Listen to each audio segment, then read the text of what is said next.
नमस्कार बच्चों। आज हम बात करेंगे छत्तीसगढ़ के मानचित्र के बारे में, वहाँ के वनों के बारे में, वहाँ के राजनीतिक मैप के बारे में, अलग अलग छत्तीसगढ़ के मानचित्रों के बारे में चर्चा करेंगे।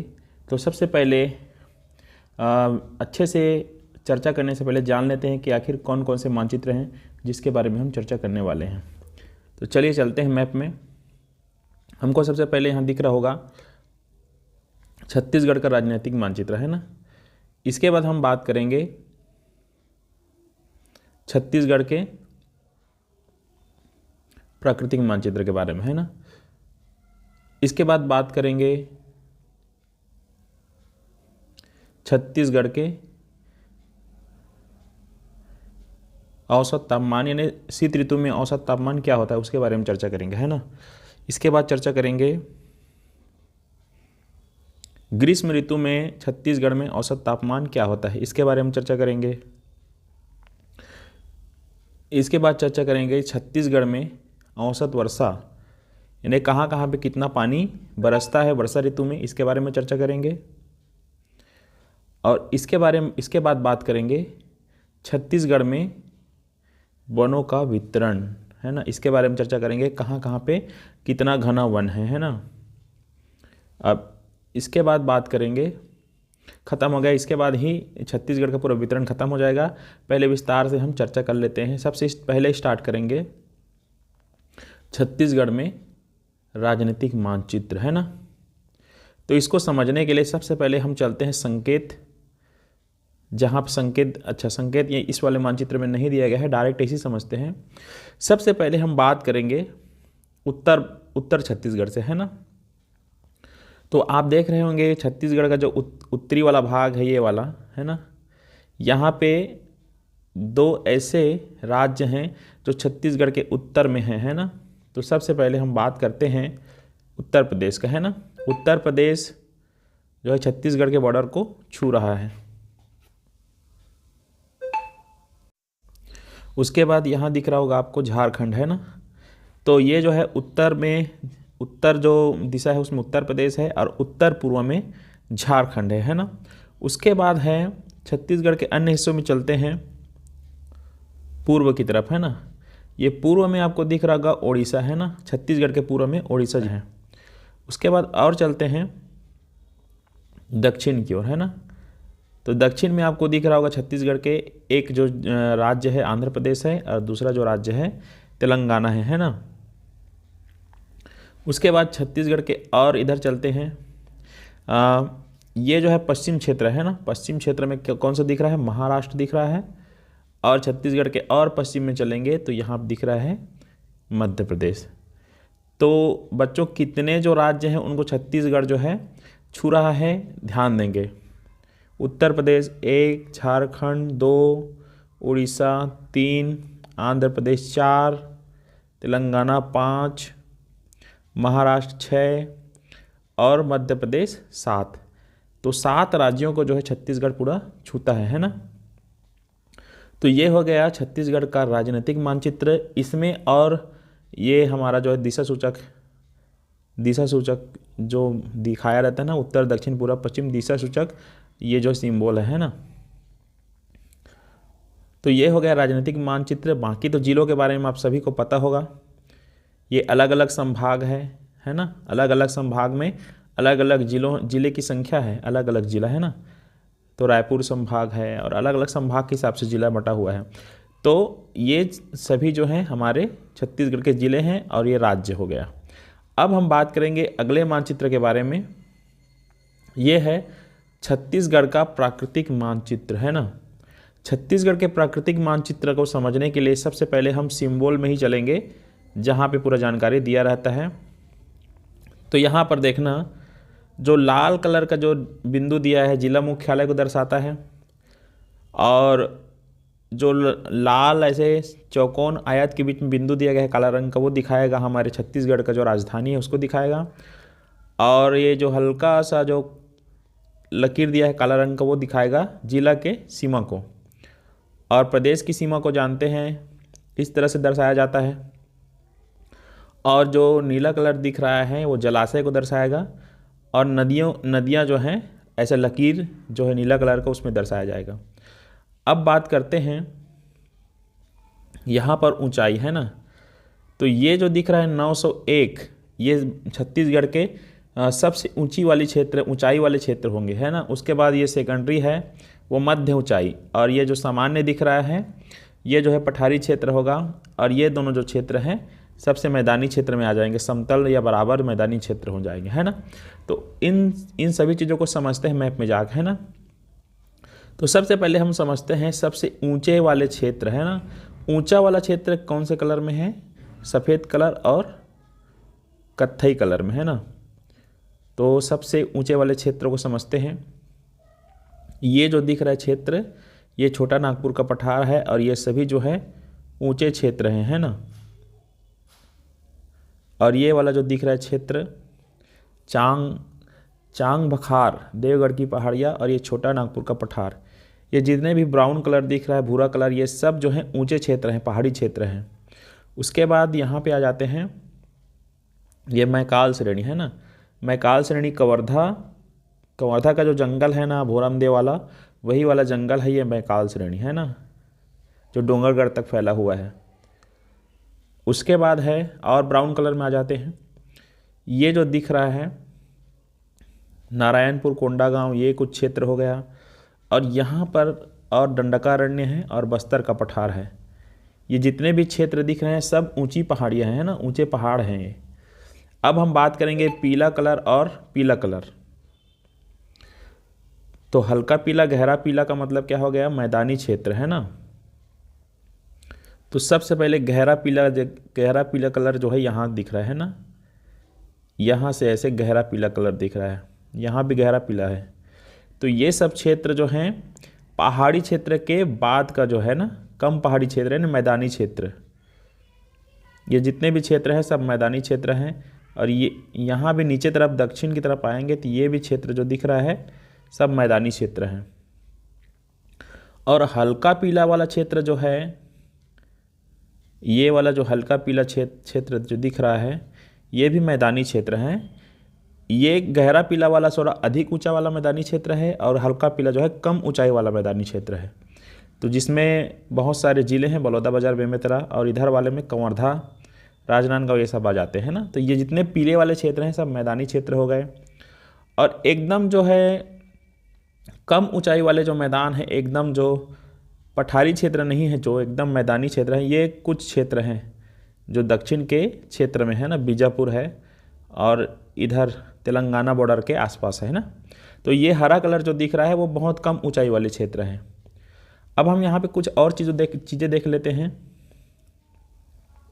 जो नीला कलर दिख रहा है ना, बड़े बड़े जलाशय हैं ना, तांदुला जलाशय है,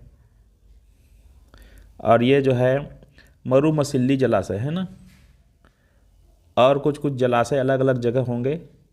यहाँ पे है कुरुंग जलाशय, और कहीं पे नीला कलर जो दिख रहा है, ये जो दिख रहा है ये उत्तर प्रदेश की सीमा में है, गोविंद वल्लभ पंत सागर है ना, ये भी बड़ा जलाशय है।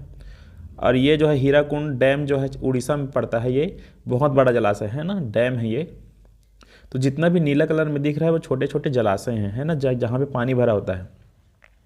और इसके बारे में बताया था, ये छत्तीसगढ़ की राजधानी, रायपुर जो है ना, छत्तीसगढ़ की राजधानी है। अब हम बात कर लेते हैं कुछ नदियों की।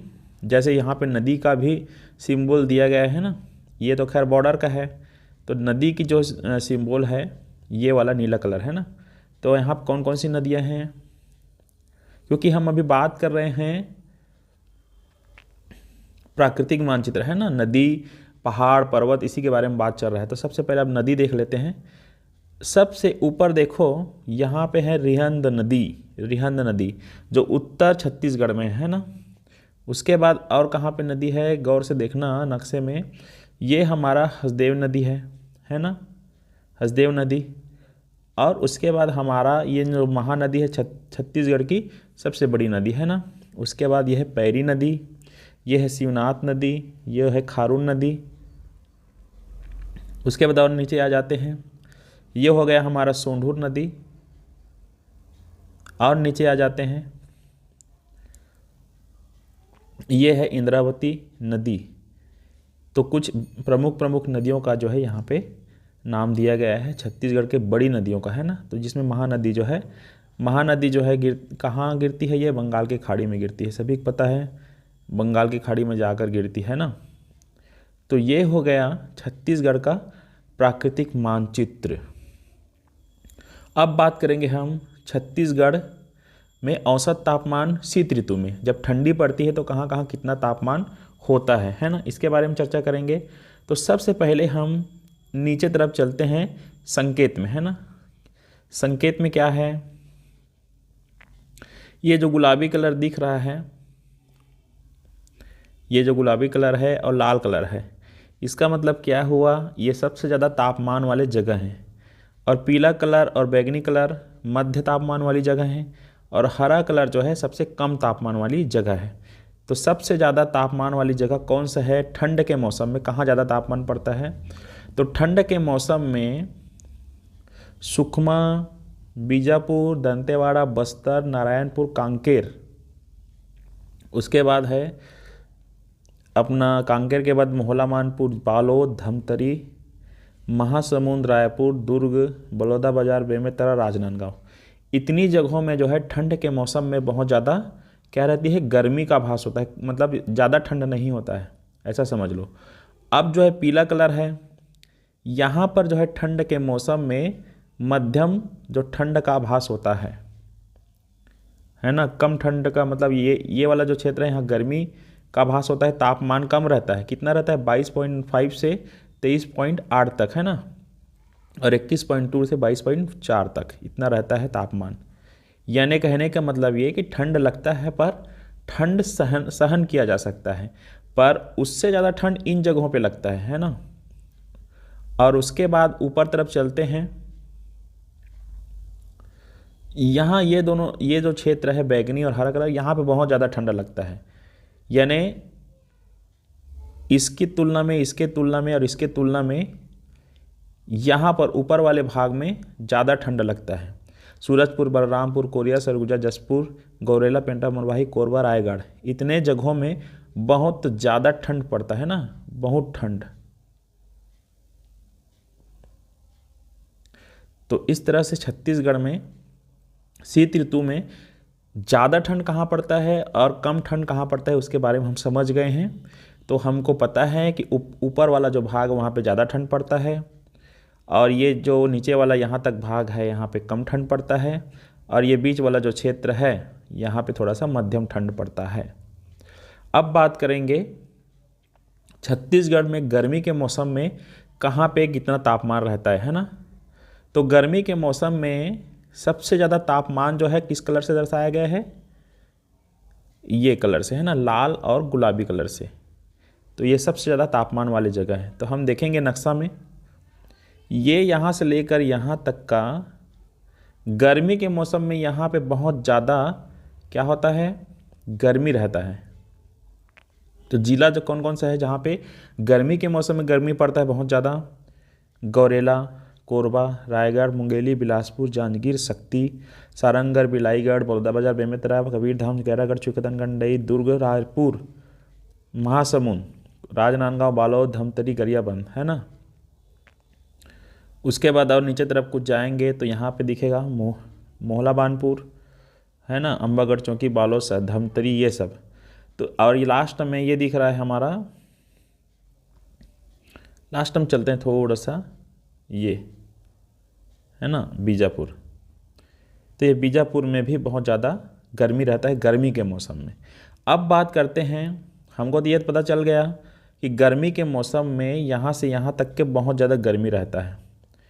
अब जो है हल्का गर्मी कहाँ रहता है गर्मी के मौसम में, कम गर्मी, तो ये जो पीला कलर है और बैगनी कलर है वहाँ पे कम गर्मी रहता है। यहाँ पे ये इतना जो क्षेत्र दिख रहा है यहाँ पे कम गर्मी रहता है, क्योंकि ये जो है जंगली क्षेत्र है ना, जंगली क्षेत्र, इसलिए कम गर्मी रहता है। यहाँ पे 22 से 31 डिग्री सेल्सियस तक गर्मी यहाँ रहता है। जैसे कौन कौन सा, कोंडागांव, नारायणपुर, दंतेवाड़ा, सुकमा, और ये कांकेर, कौन सा है, कांकेर के कुछ हिस्से हैं ना, यहाँ पे इतने में कम गर्मी रहता है गर्मी के मौसम में। अब बात करेंगे लास्ट में जो बैगनी कलर है, जहाँ पे मतलब ठंडी रहती है गर्मी के मौसम में। ये जो जगह है ना, ये वाला जगह हो गया, और एक नीचे तरफ है ये वाला जगह। तो बस्तर और जसपुर, ये दोनों जगह में गर्मी में भी ठंडी का आभास होता है। तो गर्मी के मौसम में ये वाला जो क्षेत्र है यहाँ बहुत ज़्यादा गर्मी पड़ता है, ये वाला जो क्षेत्र है यहाँ मध्य गर्मी पड़ता है, और यहाँ पे जो है बहुत कम गर्मी पड़ता है, ठंडी रहती है। ठीक है, तो हमको ये भी समझ आ गया कि बस्तर और जसपुर में गर्मी के मौसम में ठंडी रहती है, पर बीच वाला जो क्षेत्र है यहाँ पे बहुत ज़्यादा गर्मी रहता है। अब अगले मानचित्र के बारे में समझेंगे। ये जो मानचित्र है ये है औसत वर्षा, है ना, छत्तीसगढ़ में कितना औसत वर्षा होता है उसके बारे में है। तो इसको समझने के लिए संकेत की ओर चलते हैं। तो ये देख लेना, बैगनी कलर है और हरा कलर है, यहाँ पे सबसे ज़्यादा वर्षा होती है। तो देख लेते कौन कौन सा एरिया है बैगनी और हरा कलर। बैगनी हरा कलर में सबसे ज़्यादा वर्षा होती है बोल रहा है ना। तो देख लो ये वाला जो क्षेत्र है शक्ति बिलाईगढ़ वाला क्षेत्र, और खैरागढ़ छुई खदान से लेकर ये बस्तर तक, है ना, यहाँ तक के बहुत ज़्यादा जो है वर्षा होती है। उसके बाद मध्य वर्षा कहाँ होती है, ब्राउन कलर और सफ़ेद कलर, है ना। इसको देख लेते हैं। मध्य वर्षा में ये वाला क्षेत्र है, ये वाला क्षेत्र है बीजापुर और दंतेवाड़ा। तो यहाँ पर होती है मध्य वर्षा। बालोद है ना, बालोद, धमतरी, रायपुर, बेमेतरा, जांजगीर के कुछ हिस्से हैं, और बीजापुर है और दंतेवाड़ा, ये कुछ हिस्से जहाँ पे बहुत मध्य वर्षा होती है, बहुत ज़्यादा नहीं, मध्य। और ये वाला बस्तर, नारायण कोंडागांव, अंबागढ़ चौकी, राजनांदगांव, खैरागढ़ चौकी, खदान गंडई और शक्ति बिलाईगढ़, यहाँ पे बहुत ज़्यादा वर्षा होती है। अब बात कर लेते हैं पीला कलर और जो हल्का सा गुलाबी है उसके बारे में। यहाँ पे बहुत कम वर्षा होती है। तो ये कौन से क्षेत्र हैं, देखो कम वर्षा वाले क्षेत्र लास्ट है सुकमा, यहाँ बहुत कम वर्षा होती है। और ऊपर तरफ का जो क्षेत्र है नक्शे के हिसाब से ऊपर चलते हैं ना, ऊपर के जो क्षेत्र हैं ये वाला, यहाँ पर बहुत कम वर्षा होती है। ठीक है, तो सबसे पहले देख लेते हैं कौन कौन से जिला है जहाँ कम वर्षा। मनेन्द्रगढ़, भरतपुर, चिरमिरी, यहाँ पे सूरजपुर में, बलरामपुर में, जसपुर में, रायगढ़, सरगुजा में, कोरिया में, गौरेला, पेंड्रा मरवाही में यहाँ पे बहुत कम वर्षा होती है। सबसे ज़्यादा वर्षा होती है ये वाला क्षेत्र, है ना, ये सबसे ज़्यादा वर्षा वाला क्षेत्र है। ये मध्य वर्षा वाला क्षेत्र है, और सबसे कम वर्षा वाला क्षेत्र ये है, और नीचे तरफ ये है सुकमा का कुछ हिस्सा, ये वाला। तो ये भी आपको समझ आ गया होगा कि छत्तीसगढ़ में जो है वर्षा कहाँ कहाँ पे जो है होता है, किस प्रकार से होता है, ज़्यादा कम कहाँ कहाँ पे होता है। अब हम बात करेंगे अगले नक्शे के बारे में, छत्तीसगढ़ के बारे में चलते हैं। ये जो दिख रहा है इसमें बताया गया है वनों का वितरण, है ना, कहाँ कहाँ पे वन का वितरण ज़्यादा है, मतलब छत्तीसगढ़ में वन ज़्यादा मात्रा में पाया जाता है, और कहाँ पे वन जो है कम मात्रा में पाया जाता है। तो सबसे पहले इसके जो संकेत हैं उसको समझते हैं। ये जो संकेत है, ये वाला संकेत तो राजधानी का है, छत्तीसगढ़ की राजधानी रायपुर। ये जो है जिला सीमा को दर्शाता है, ये प्रदेश सीमा को दर्शाता है। प्रदेश सीमा का मतलब होता है जैसे ये उड़ीसा है तो ये उड़ीसा के सीमा को दर्शाएगा, ये वाला रेखा। और जिला सीमा का मतलब होता है जैसे धमतरी है तो धमतरी को बालोद छू रहा है तो बालोद का सीमा को दर्शाएगा, ये वाला सीमा, है ना, और ये जिला का सीमा है। तो प्रदेश सीमा और जिला सीमा आपको समझ आ गया होगा। जिला को दर्शाने वाला जिला सीमा, एक जिले के बाद दूसरा जिला स्टार्ट हो जाता है, वहाँ जिला सीमा होता है। और एक राज्य के बाद जब दूसरा राज्य स्टार्ट हो जाता है, जैसे छत्तीसगढ़ के बाद उड़ीसा, तो प्रदेश सीमा। और ये जो हरा कलर का जो डॉट दिख रहा है, हरा जो गहरा हरा कलर है, उसको हम वन कहेंगे, वहाँ पे ज़्यादा वन है, ये समझ लेना। तो सबसे पहले चलते हैं छत्तीसगढ़ में सबसे ज़्यादा वन कहाँ पाया जाता है ना। तो हम नीचे की तरफ चलेंगे दक्षिण छत्तीसगढ़ की ओर। तो देखो ये कुछ क्षेत्र हैं जहाँ पे सबसे ज़्यादा वन पाए जाते हैं। मैं इसको ब्लू कलर से दर्शा रहा हूँ, ये वाला क्षेत्र है ना, ये कांकेर एरिया है, नारायणपुर एरिया है, बीजापुर है, दंतेवाड़ा है, सुकमा है, बस्तर है। ये कुछ क्षेत्र हैं जहाँ पे बहुत ज़्यादा सघन वन पाया जाता है। उसके बाद चलते हैं हमारे छत्तीसगढ़ में, यहाँ से स्टार्ट होता है मुंगेली से, और ये यहाँ पे जो है मैकाल श्रेणी होता है, वहाँ पे भी वन पाया जाता है ना। और यहाँ पे भी गरियाबंद जो क्षेत्र है वहाँ पर भी धमतरी और गरियाबंद के हिस्से में भी वन पाया जाता है। और यहाँ पे सारंगढ़ बिलाईगढ़ क्षेत्र में कुछ हिस्सों में वन पाया जाता है। और सघन वन जो है मुंगेली, कोरबा, सरगुजा, जसपुर तरफ भी सघन वन पाया जाता है। और ऊपर तरफ हम जब उत्तर छत्तीसगढ़ की ओर चलते हैं तो यहाँ पर मरेंद्रगढ़, चिरमिरी, सूरजपुर, और ये कौन सा जिला है, तखतपुर है क्या, बलरामपुर है। तो ये बलरामपुर, सूरजपुर और मरेंद्रगढ़, चिरमिरी उत्तर छत्तीसगढ़ में भी जंगल पाए जाते हैं।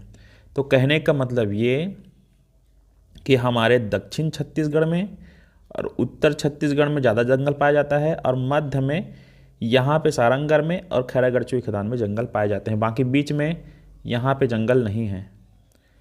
तो ये हो गया हमारा वनों का वितरण, कैसे वनों को जो है वितरित किया गया छत्तीसगढ़ राज्य में। अब बात करते हैं अगले मानचित्र के बारे में। शायद यहाँ से छत्तीसगढ़ की जानकारी खत्म हो गई है, एक बार और इसी को रिपीट कर लेते हैं। सबसे पहले हमने जाना कि छत्तीसगढ़ के राजनीतिक मानचित्र के बारे में, कितने ज़िले हैं, ज़िले अलग अलग ज़िले के बाद हम ज़िले के बारे में तो खैर विस्तार से बाद में और समझेंगे। चलो ज़िले के बारे में बाद में समझेंगे, पहले राज्य को समझ लेते हैं। उत्तर में दो राज्य है, उत्तर प्रदेश और झारखंड। उसके बाद पूरब में है उड़ीसा, उसके बाद है दक्षिण में आंध्र प्रदेश, तेलंगाना, और पश्चिम में मध्य प्रदेश, और एक और जो है राज्य है महाराष्ट्र और मध्य प्रदेश। तो टोटल कितने, 7 जो राज्य हैं उनको छूता है छत्तीसगढ़ का जो है बॉर्डर है ना। इसके बारे में समझे थे। उसके बाद मानचित्र के बारे में समझे थे, पर्वत, पठार, नदियाँ, इसके बारे में इसके बाद समझे थे औसत तापमान, कहाँ कहाँ पे कितना तापमान होता है सर्दी के मौसम में, है ना। उसके बाद समझे थे गर्मी के मौसम में कहाँ कितना तापमान होता है, उसको समझे थे। अब इसके बाद है औसत वर्षा कहाँ पे होती है, इसको समझे, छत्तीसगढ़ में कहाँ कहाँ पे औसत वर्षा होती है। इसके बाद हमने समझा कि छत्तीसगढ़ में वनों का वितरण कहाँ कहाँ पे कैसे हुआ है ना। तो ये भी समझ गए हैं। तो इस तरह से छत्तीसगढ़ का जो डिटेल है वो यहीं पे समाप्त होता है। आशा है आपको वीडियो समझ आया होगा, और किसी को कुछ पूछना है तो मुझसे पूछ सकते हो, कि कमेंट में जो भी जानकारी पूछना है पूछ सकते हो, और इसको समझ के अच्छे से अध्ययन करना ताकि भविष्य में ये जानकारी आपके काम आए। वीडियो देखने के लिए धन्यवाद। Thank you.